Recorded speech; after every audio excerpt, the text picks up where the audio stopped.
Record.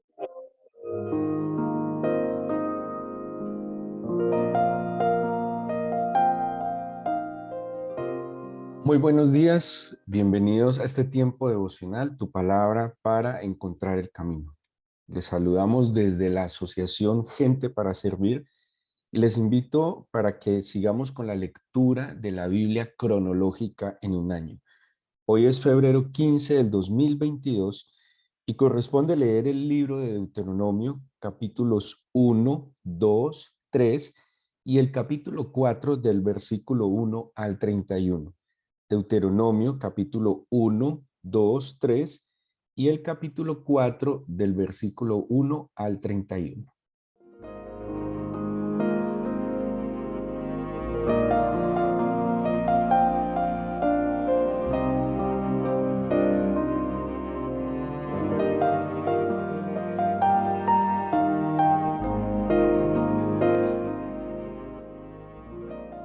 Bueno, en el orden cronológico que estamos siguiendo en la Biblia, pues nos da la orientación de este capítulo, de este libro de Deuteronomio,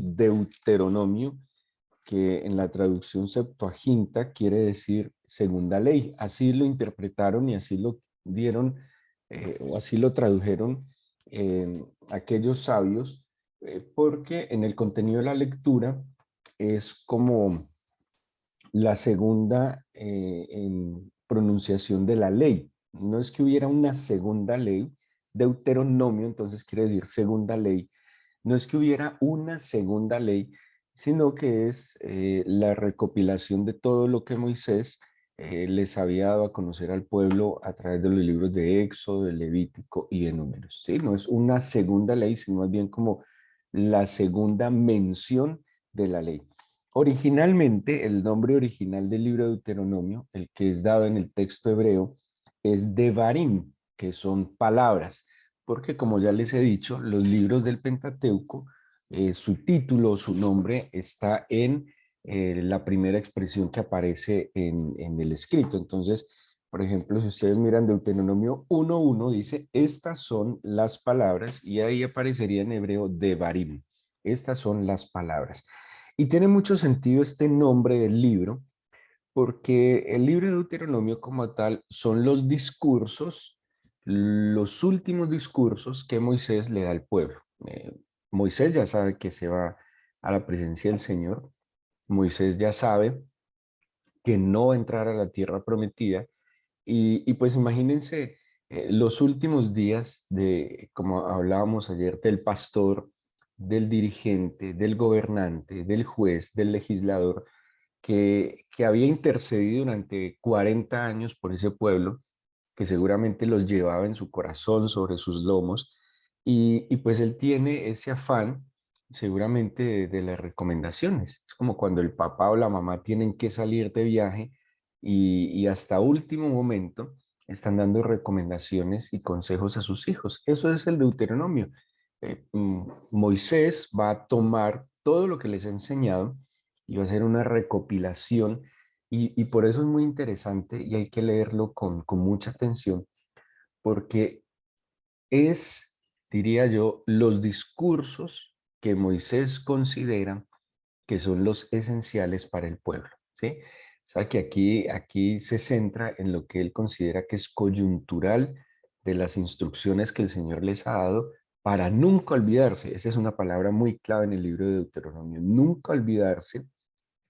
Habla mucho de la memoria, de tenerlo presente y de recordar y de no olvidarse, porque vuelvo y les digo, está pronto a partir a la presencia del Señor, el pueblo seguirá bajo la dirección de Josué y pues es el afán de aquel pastor y de aquel sacerdote de poder dejar en la mente y en el corazón de su pueblo las cosas que no podrían olvidar. Así que el libro de Deuteronomio entonces son un grupo de discursos de Moisés previo a partir a la gloria del Señor. También un detalle bien chévere e interesante, por lo menos en estos primeros 4 capítulos de Deuteronomio, vamos a ver un resumen cronológico de lo que ha acontecido desde el Éxodo. Así que si usted ha estado leyendo con juicio Sabemos que no es muy fácil ir y volver, adelantar un poco, volver un poco atrás, pero ese ejercicio de mover las hojas de la Biblia, ese ejercicio de buscar ese hilo conductor, yo sé que nos ayuda a despertar nuestros sentidos para poder entender y tener una más clara comprensión de la escritura. Si usted ha seguido la lectura, pues estos 4 capítulos son un resumen extraordinario que va a entender muy bien y que va a comprender mejor la forma cronológica como hemos llevado esta lectura. Muy bien, vamos a ubicarnos y a ver algunos detalles pues, importantes en estos 4 capítulos. Uno, como les dije, empieza el versículo 1. Estas son las palabras que habló Moisés. Este versículo es muy importante porque estos 2 primeros versículos nos ubica temporalmente y físicamente. ¿Dónde nos ubica físicamente? Dice, habló Moisés a todo Israel a este lado del Jordán, en el desierto, en el Arabá, frente al Mar Rojo, entre Parán, Tofel, Labán, Acerot y Dizahab. Ubica geográficamente. Entonces, ¿dónde nos está ubicando? En lo que hoy sería Jordania, ¿sí? En algo así como por la ciudad de Eilat, al otro lado del Jordán, es la Transjordania, hoy se conoce Cisjordania, que es a este lado del Jordán, y la Transjordania más allá del Jordán. Es lo que hoy es el país o el estado de Jordania, y allí están ubicados, ¿sí? Al otro lado del mar del Arabá o Mar Muerto, así se conocía, eh, están en lo que muy cerca o a lo que se conocerían como los montes de Moab.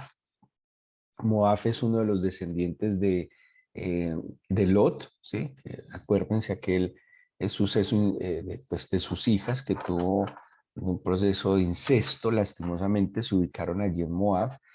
Esa es una zona más hacia el sur, se supone o se cree que está ubicado Sodoma y Gomorra, o sea que tiene mucho sentido que los descendientes pues, de Lot y su hija estén habitando esa misma zona, Moab, los moabitas. Y allí está ubicado físicamente. Ahora, está ubicado también temporalmente. Bueno, iba a empezar y dice, 11 jornadas hay desde Oref, camino del monte Seir, hasta Cades Barnea. Y aconteció que a los 40 años, en el mes 11, el primero del mes, Moisés habló a los hijos de Israel conforme a todas las cosas que el Señor le había mandado acerca de ellos. Aquí es muy particular que nos ubique un tiempo de camino. Y está hablando que entre el monte Oref o monte Sinaí y Cades Barnea, que era la frontera ya para entrar a la tierra de Canaán, había 11 días. ¿Sí? 11 días.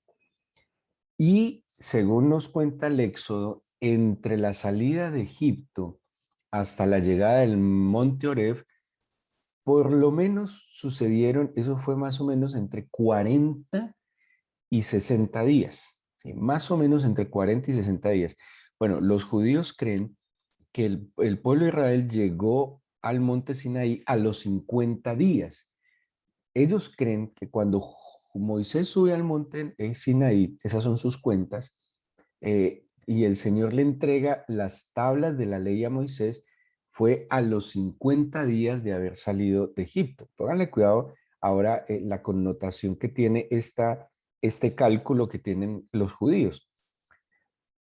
Si ellos salieron de Egipto en la noche de la Pascua, libertad, y a los 50 días les fue entregada la ley o la instrucción en el monte Sinaí, esos 50 días coincidirían con la fiesta del Pentecostés. Tanto así que hoy en día los judíos en la celebración del Pentecostés, que es a los 50 días de la Pascua, conmemoran y celebran la entrega de la Torá, ¿sí? O sea, dentro de la celebración del Pentecostés también está la creencia de que en ese día el Señor le entregó a Moisés las tablas de la ley. Entonces, vuelvo y digo, en los cálculos de los judíos es que entre la salida de Egipto y el monte Sinaí hay 50 días. Según la Biblia en un dato, cuando llegan al desierto de Sin, habla de más o menos 31 días. Pero luego, más adelante va a decir la Biblia, como en Éxodo 19, va a decir que ellos llegaron en el tercer mes de la salida de Egipto. Según eso, fue entonces más o menos entre 40 y 60 días. Lo que sea, todo el tiempo que ellos iban a demorar, y es lo que está resaltando aquí Deuteronomio, todo el tiempo que ellos se iban a demorar entre la salida de Egipto y la llegada a la tierra prometida, no pasaba de 3 meses, ¿sí? No pasaba de 90 días, no pasaba de eso. Y aquí, ¿qué nos está diciendo? Que se demoraron 40 años. O sea, ese datico de las 11 jornadas no es deliberado. O sea, lo que para ellos es más, entre Oreb y Cades Barnea fueron 11 días y ya estaban a las puertas de la tierra prometida. Y allí se quedaron 40 años vagando en el desierto. Entonces, mire todo lo que nos está resumiendo aquí estos pocos versículos de la historia, de ese relato de la liberación del pueblo de Israel a través, a través que el Señor lo hizo a través de Moisés. Muy bien, luego empieza a describir y nos va contando, como les decía, un resumen, pero en cada resumen Moisés está haciendo énfasis en algunos detalles y ténganlo muy presente. Estos detalles no los podían olvidar. Fueron situaciones que ellos no podían olvidar porque cuando yo olvido la historia, dicen por ahí, estoy condenado a repetirla. ¿Sí? Cuando yo olvido las situaciones difíciles, cuando yo olvido las consecuencias de mis malas decisiones, pues lastimosamente vuelvo a caer y a tropezar con la misma piedra. Por eso la advertencia de Deuteronomio es constante. Guárdate, cuídate de no olvidarte, recuerda, ten presente. Esa es la idea del Deuteronomio. Vuelvo y les digo, son las últimas palabras, los últimos discursos de Moisés a su pueblo. Aquí entonces Moisés les dice, empieza a hablar de cómo el Señor les bendijo, les respaldó, pudieron conquistar y empieza a describir las jornadas desde el Sinaí. Luego va a aparecer en el versículo 9 acerca de ese regalo que el Señor le dio a través de su suegro de la administración, cómo aprender a administrar un proceso administrativo que le da el Señor a través de su suegro, de organizar los jueces. Luego, iba resumiéndolo, cuando llegamos al versículo 19, habla cuando envía a los 2 espías, que esa misión de los 2 espías, que no son solo espías, ya lo habíamos visto, son príncipes, ese fue un punto de quiebre lastimosamente para el pueblo de Israel, porque cuando ellos logran investigar y logran identificar la tierra que el Señor les prometió, eh, ellos desanimaron al pueblo. Y el pueblo tuvo como escoger a quién oír. Miren, el Señor es justo. Y como el Señor es justo, el Señor siempre nos va a dar la posibilidad de elección, ¿sí? De elegir lo mejor. Eso es lo que se espera, que podamos elegir lo mejor. Y había 2 espías, una minoría, Josué y Caleb, y había otros 10 espías, y cada uno dio un informe con una intención de acuerdo al espíritu que obraba en ellos. El pueblo tenía la opción de elegir a quién escuchar. Y lastimosamente, la gran mayoría del pueblo, como suele suceder, se inclinó por la queja, se inclinó por la crítica, se inclinó por el desánimo, se inclinó por la amargura, se inclinó por la presunción de estos príncipes, se inclinó por la mayoría, que esa es también una inclinación del corazón del ser humano muy lamentable, que generalmente se inclina a lo que la mayoría indica, no a lo que el Señor indica, ¿sí? El Señor no es populista ni popular. El Señor es exclusivo, por eso es santo. Santo es exclusivo y diferente. O sea que el camino del Señor generalmente, y diría yo absolutamente, no es populista, no es popular, y generalmente el camino del Señor va en contra de la corriente de este mundo. Entonces, claro, era más fácil pues escuchar la mayoría, dejarse afectar por la mayoría quitar la mirada del Señor y poner la mirada en esas circunstancias. Ese fue el punto de que ahora les decía, porque eso fue ya lo que molestó al Señor. Eso fue como la gota que rebasó la copa, y ahí es cuando dicen, no, definitivamente esta generación no entra, se quedan, y su relevo generacional serán los que tengan la oportunidad de entrar. Ahí está entonces que lo describe entre el versículo 34 y 40, la consecuencia de este pecado, entre otros. Y si ustedes miran, todas las expresiones que están escritas, está hablando de pasado, lo que ya fue, lo que sucedió, y todo está en una conjugación pasada. Dice luego el 41, entonces respondisteis, me dijisteis, hemos pecado contra el Señor, nosotros subiremos, pelearemos, conforme a todo lo que el Señor nuestro Dios nos ha mandado, y os armasteis cada uno con sus armas, y os preparasteis para subir al monte. Pero ¿qué dijo el Señor? No subáis ni peleéis, pues no estoy entre vosotros, para que no seáis derrotados por vuestros enemigos. Les hablé, no disteis oído. Por el contrario, fuisteis rebeldes al mandato del Señor, y persistiendo con altivez, subiste al monte.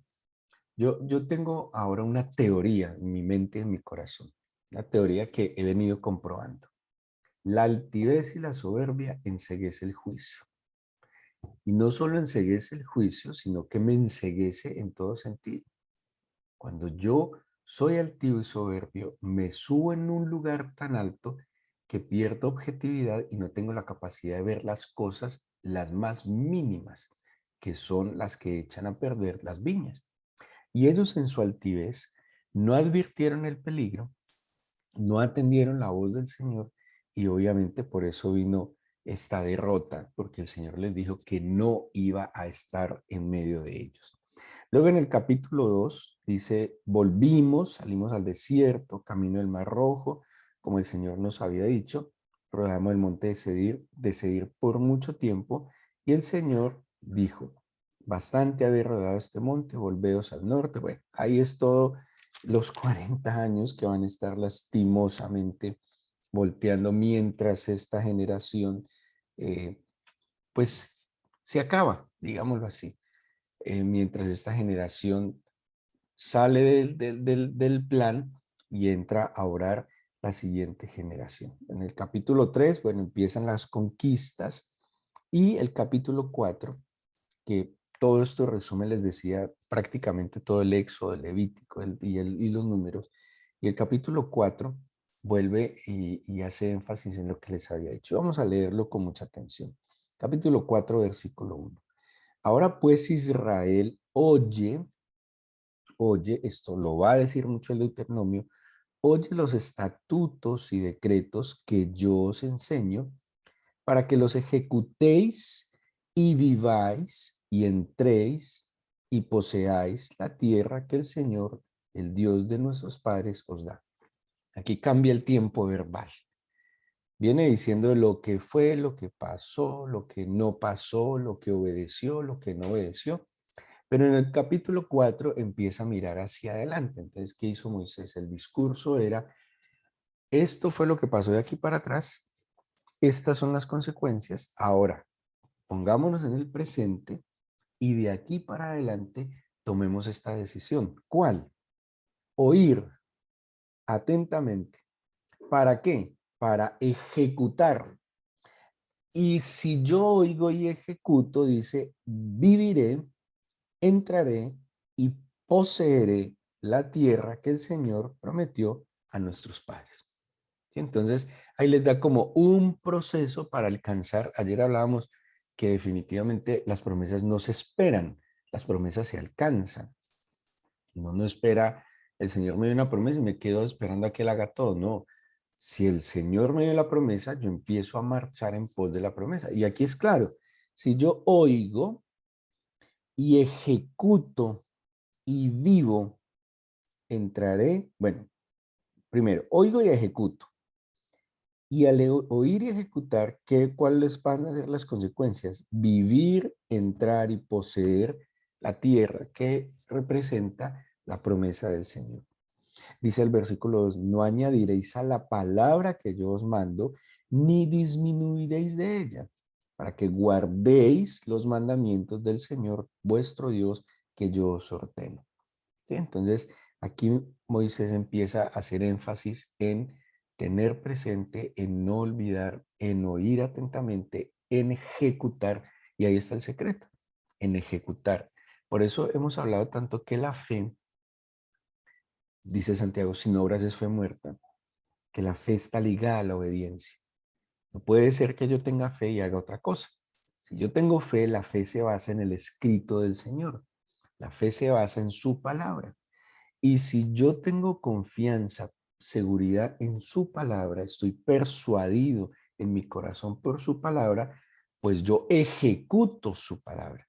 Ni le pongo ni le quito. Ese es un problema, ¿sí? A veces ponerle es a veces excusar para muchas cosas y quitarle es como ponerle, como volverla liviana, aligerar la palabra del Señor. Y ninguna de las dos cosas advierte Moisés que se deben hacer.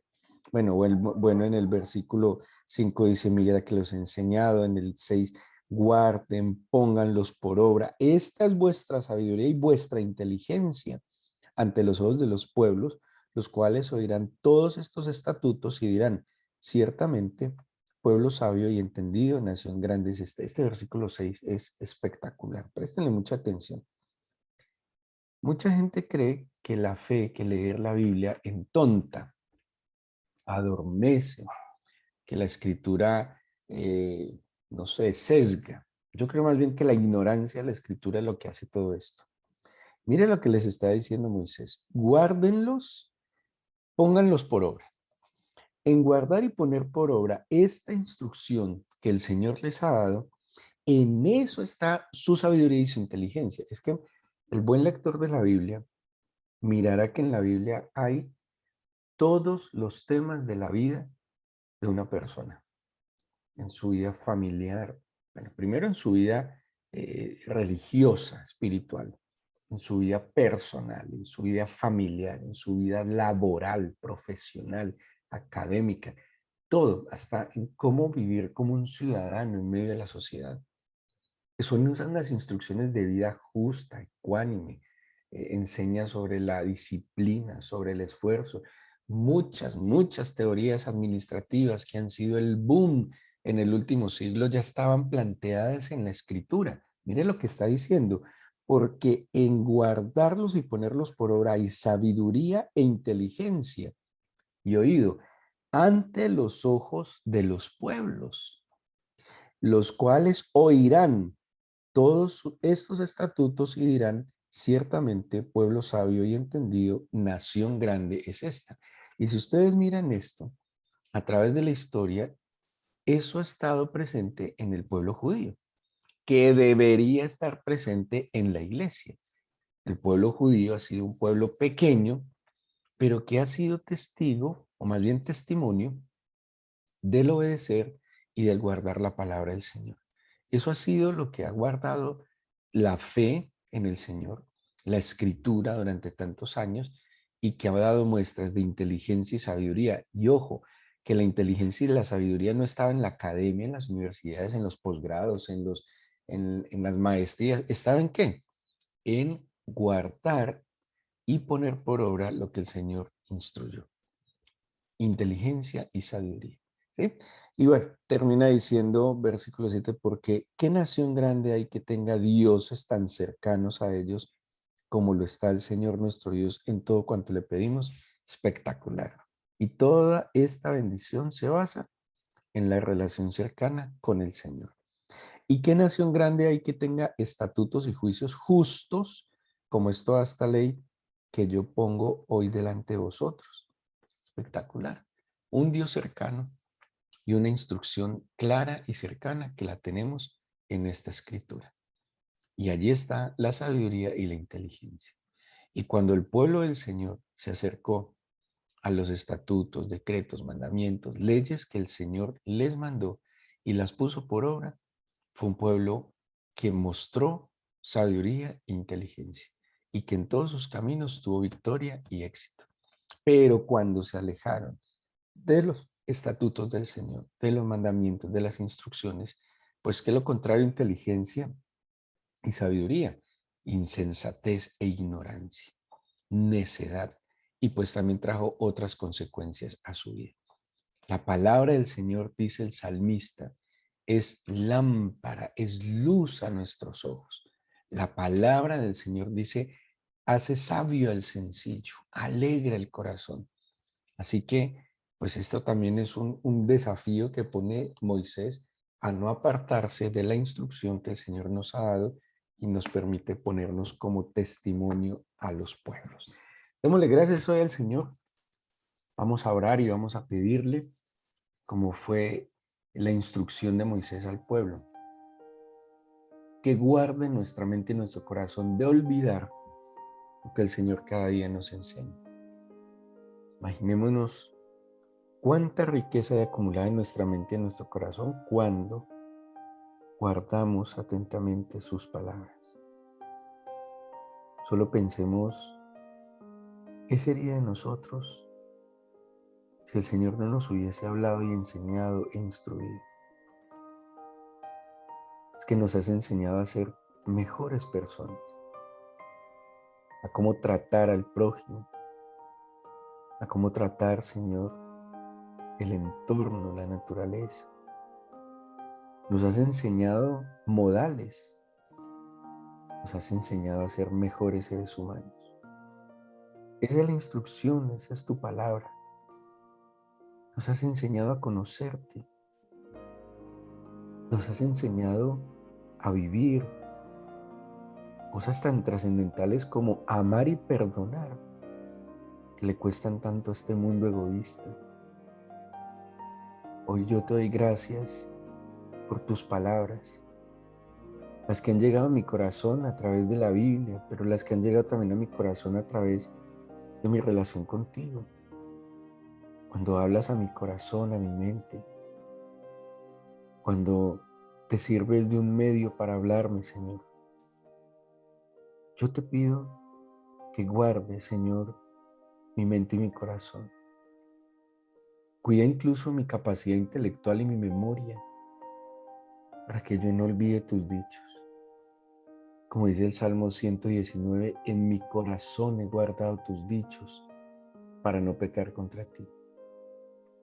Enséñame y ayúdame a valorar tu palabra como ese tesoro extraordinario que da en verdad sabiduría e inteligencia, que nos ayuda a madurar, a ponernos claramente en el momento, el lugar en el que estamos, que nos ayuda a reaccionar de manera adecuada, no a ser impulsivos ni a vivir constantes altibajos entre el enojo y la depresión, entre la ansiedad y la tristeza, sino que nos ayuda a vivir una vida equilibrada, sobria, tranquila. Yo te pido que tu palabra nos ayude a caminar al ritmo que debemos caminar, Dios, donde podamos contemplar mejor cada cosa en nuestras vidas. Extiende tu mano de poder y bendición sobre cada uno de tus hijos, donde quiera que están a ellos, a sus familias. Bendíceles, que retumben en sus oídos y corazón tus palabras, para que sean guiados en este camino de bendición. Gracias por escucharnos, instruirnos y darnos la oportunidad de vivir este nuevo día, Señor. Te agradecemos por escuchar nuestra oración en el nombre de Jesús. Amén.